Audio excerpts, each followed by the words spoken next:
बिस्मिल्लाहिर्रहमानिर्रहीम।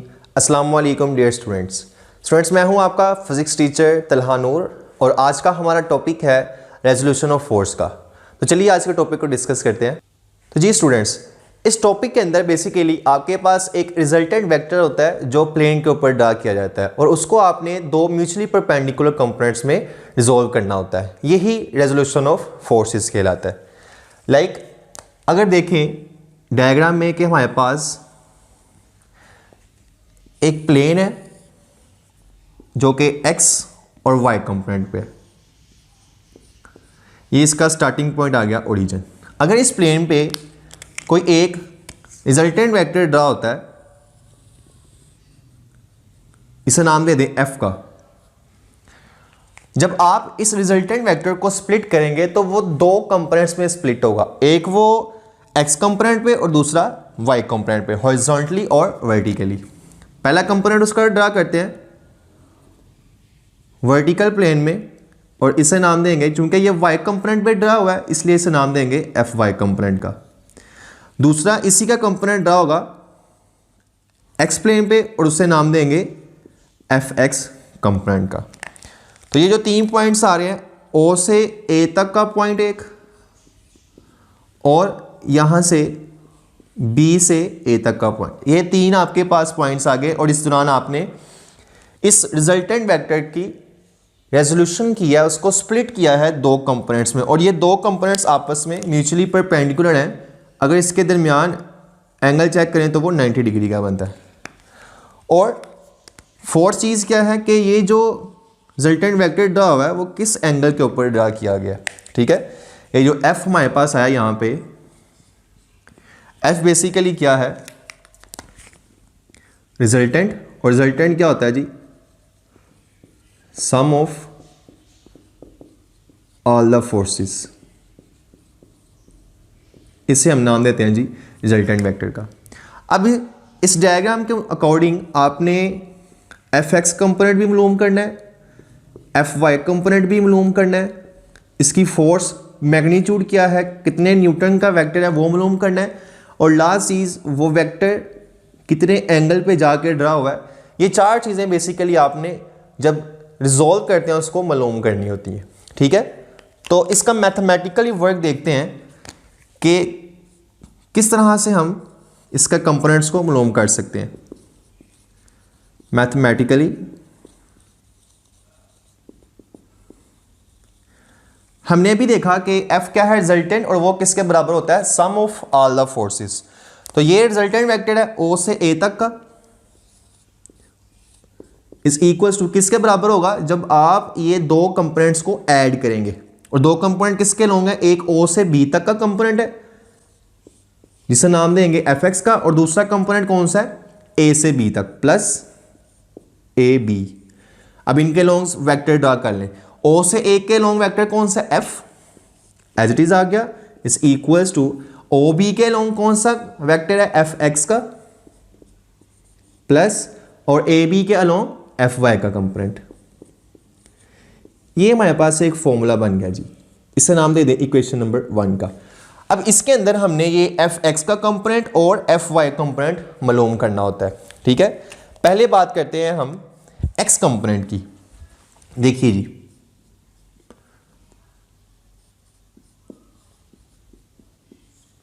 Horizontal component, और horizontal component कैसे मालूम किया जाएगा, इसके लिए कुछ ट्रिग्नोमेट्रिक रेशियोज आती हैं। देखिए जी, ये ट्रायंगल जो बेसिकली मैंने ड्रा की आपके पास वो यही है, ये जो ट्रायंगल बनी है इसको मैंने यहां पे लेबल कर लिया। बेस लाइन आपके पास आ गई, बेस लाइन के साथ जो लाइन 90 डिग्री का जाविया बनाती है उसे नाम देते हैं परपेंडिकुलर, और एंगल थीटा जिसके साथ बनाती है उसे नाम देते हैं हाइपोटेन्यूस की लाइन, ठीक है जी। अब ये मैंने कुछ आपके पास सेंटेंस लिखे हैं, some people have curly brown hair and through proper bracing. अब इन अल्फाबेट की सूरत में आप कैसे ट्रिग्नोमेट्रिक रेशियो को बनाएंगे, तो हमने इनके फर्स्ट अल्फाबेट याद कर लेने हैं बस। एस से ट्रिग्नोमेट्रिक रेशियो बनेगी साइन थीटा की,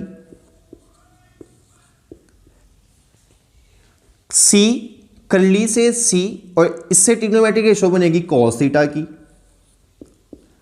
और थ्रू प्रॉपर ब्रेशिंग इसका पहला अल्फाबेट टी, इसकी ट्रिग्नोमेट्रिक रेशो बनेगी टेंजेंट थीटा। ये 3 ट्रिग्नोमेट्रिक रेशो हमारे पास आते हैं। देखें पहले अल्फाबेट आपने लेने हैं हर वर्ड के। यहाँ पे अब सेकंड वर्ड का फर्स्ट अल्फाबेट क्या है पी, और पी से कौन सा वेक्टर बन रहा है कंपोनेंट, परपेंडिकुलर का, ओवर एच से हाइपोटेन्यूज। तो परपेंडिकुलर के लॉन्ग क्या है सी बी या बी सी, एक ही बात है, और हाइपोटेन्यूज किसके बराबर है ए से सी तक। ये आपके पास साइन थीटा की ट्रिग्नोमेट्रिक रेशो आ गई, ठीक है जी। अब यहां पे कॉस थीटा पे देखें, ब्राउन बी से base over hair h first alphabet, और वो किसके बराबर होगा हाइपोटेन्यूज के, that is equal to base के लॉन्ग क्या है ए से बी का फैक्टर, एंड हाइपोटेन्यूज किसके बराबर है ए से सी। ये हमारे पास कॉस थीटा की ट्रिग्नोमेट्रिक रेशो बन जाती है, ठीक है। अब देखें थ्रू प्रॉपर ब्रेशिंग में P किसको रिप्रेजेंट करेगा, परपेंडिकुलर को, ओवर B किसको शो करेगा, बेस को। So tangent theta is equal to perpendicular over base, तो परपेंडिकुलर के अलोंग क्या है BC ओवर बेस के अलोंग क्या है AB, और ये टेन थीटा की ट्रिग्नोमेट्रिक रेशो बन गई, ठीक है। अब इन तीनों ट्रिग्नोमेट्रिक रेशो को हम यूज करेंगे एफ एक्स कंपोनेंट निकालने के लिए, एफ वाई कंपोनेंट निकालने के लिए, और थीटा टेंजेंट थीटा मालूम करने के लिए। देखिए अब हमने यहाँ पे बात की हॉरिजॉन्टल कंपोनेंट, और हॉरिजॉन्टल कंपोनेंट कौन सा हमारे पास एफ एक्स का।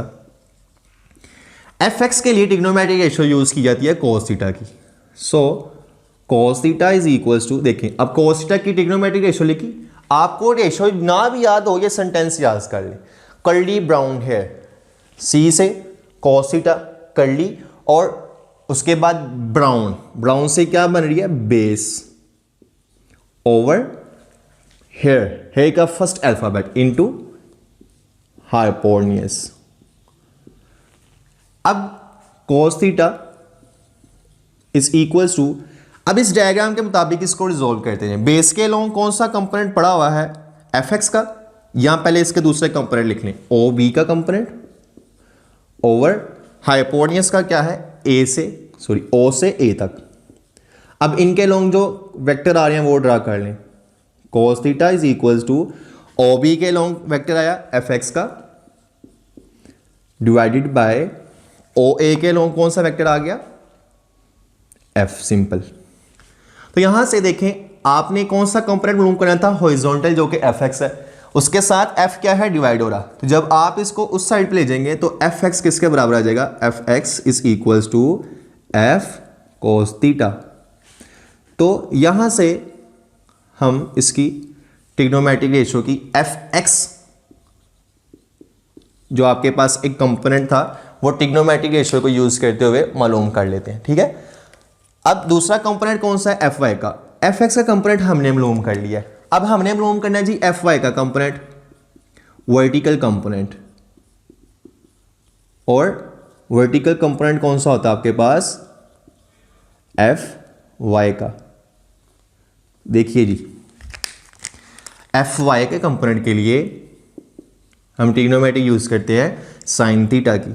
सो sine theta is equals to, अब इसकी ट्रिग्नोमेट्रिक रेशो याद रखने का तरीका क्या है, आप इसका सेंटेंस याद कर लें, सम पीपल हैव, सम से फर्स्ट अल्फाबेट एस आएगा साइन थीटा बन जाएगा, ठीक है।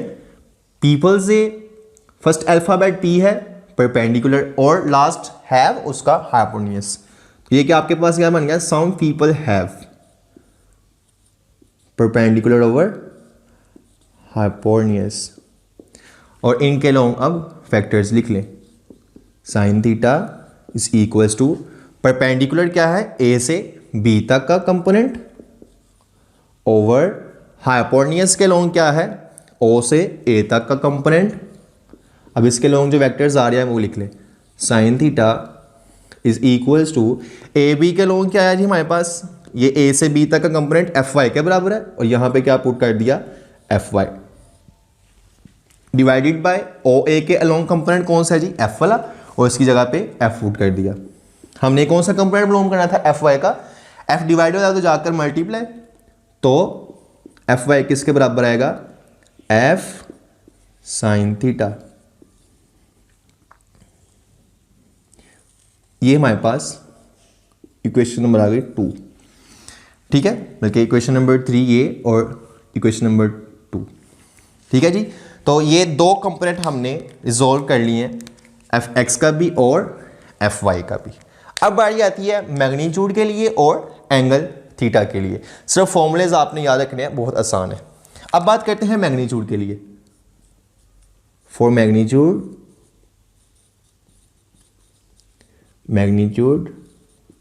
के लिए बेसिकली हम अप्लाई करते हैं यहां पे पाइथागोरस थ्योरम को। देखें पाइथागोरस थ्योरम क्या कहता है,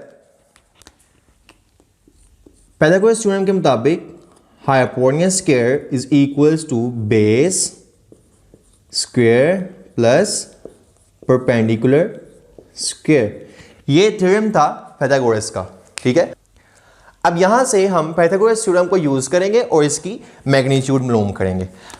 पहले पाइथागोरस थ्योरम अप्लाई करते हैं, hypotenuse square is equals to base square plus perpendicular square. अब इनके लॉन्ग फैक्टर्स लिख रहे हैं। हाइपोटेन्यूज ये फैक्टर आ रहा है ओ से ए तक का, यहां पे लिख लीजिए O A square is equals to base, base के लॉन्ग क्या है, ओ से बी तक का फैक्टर, ठीक है जी। यहां पे लिख लिया O B square plus perpendicular के लॉन्ग है ए बी का स्क्वायर, ठीक है। अब इनके लॉन्ग जो आपके पास वेक्टर्स आ रहे हैं हम उनको ड्रा कर लेते हैं जी। देखें ओ ए के लॉन्ग कौन सा, रिजल्टेंट वेक्टर एफ आया हुआ, इसकी जगह पे आ गया F square is equals to O B के लॉन्ग कौन सा वेक्टर है, एफ एक्स का प्लस एफ वाई स्क्वायर। हमें क्या चाहिए, सिर्फ एफ मालूम करना है, यहां पे उसका स्क्वायर दिया हुआ है, तो स्क्वायर खत्म करने के लिए हम अंडर रूट कर लेते हैं, taking under root on both side, दोनों साइड पे स्क्वायर रूट कर लें तो ये वैल्यू बन जाएगी हमारे पास F square under root F x square plus F y square. ये स्क्वायर इस अंडर रूट के साथ कैंसिल, तो force F as a magnitude किसके बराबर आ गई, F x square plus F y square, ठीक है जी। और ये इसका मैग्नीट्यूड का फॉर्मूला आ गया, इक्वेशन नंबर 4, ठीक है। तो ये पाइथागोरस थ्योरम को अप्लाई करके हम इसकी मैग्नीट्यूड इजीली मालूम कर सकते हैं। लास्ट थीटा एंगल डायरेक्शन आपने मालूम करनी है कि डायरेक्शन कैसे मालूम की जाती है, उसके लिए देखते हैं फॉर एंगल थीटा डायरेक्शन। देखें जी लास्ट ट्रिग्नोमेट्रिक रेशियो है हमारे पास टेंजेंट थीटा की, तो एंगल मालूम करने के लिए टेंजेंट थीटा की ट्रिग्नोमेट्रिक रेशियो यूज की जाती है। टेंजेंट थीटा किसके बराबर है जी, परपेंडिकुलर ओवर बेस। अब इसके लॉन्ग फैक्टर्स लिखते हैं। टेंजेंट थीटा हमारे पास एज इट इज आ गया, इज इक्वल्स टू परपेंडिकुलर के लॉन्ग दो फैक्टर हैं, ए बी है और दूसरा बेस पे हमारे पास कौन सा है जी, ओ से बी तक का कंपोनेंट। अब इनके अलोंग जो वेक्टर्स आ रहे हैं वो ड्रा कर लें। देखिए ए बी के अलोंग कौन सा कंपोनेंट पड़ा हुआ है, एफ वाई का, और ओ बी के अलोंग कौन सा है, एफ एक्स का। उनकी वैल्यूज पुट कर दे, F y over F x. अब हमने मालूम करना है सिंपल सिर्फ थीटा, यहां पे उसने टेंजेंट थीटा साथ दिया हुआ है। तो मैथमेटिक का एक रूल है कि जब आप किसी भी ट्रिग्नोमेट्रिक रेशियो की इक्वालिटी चेंज करते हैं, अगर ये इक्वालिटी से उस साइड पे जाएगा, या अगर आपके पास ये कुछ इस तरह से लिखा हो 1/tan थीटा, तो अगर आप ट्रिग्नोमेट्रिक रेशियो की इक्वालिटी या उसका बटा शिफ्ट करते हैं तो उस ट्रिग्नोमेट्रिक रेशियो का इन्वर्स हो जाता है, ठीक है। तो यहां पे अगर आप इस टेन थीटा को उस साइड पे शिफ्ट करते हैं, थीटा यहीं पे रहेगा, टेन ट्रिग्नोमेट्रिक रेशियो का उधर चला जाएगा, तो इसका वहां जाके इन्वर्स बन जाएगा -1, और बाकी फैक्टर ऐसे लिखा जाएगा Fy/Fx, ठीक है जी। इसको दोबारा से लिख ले, theta is equals to tan inverse Fy into Fx, और ये हमारे पास डायरेक्शन आ जाती है, दैट इज इक्वेशन नंबर 5, ठीक है।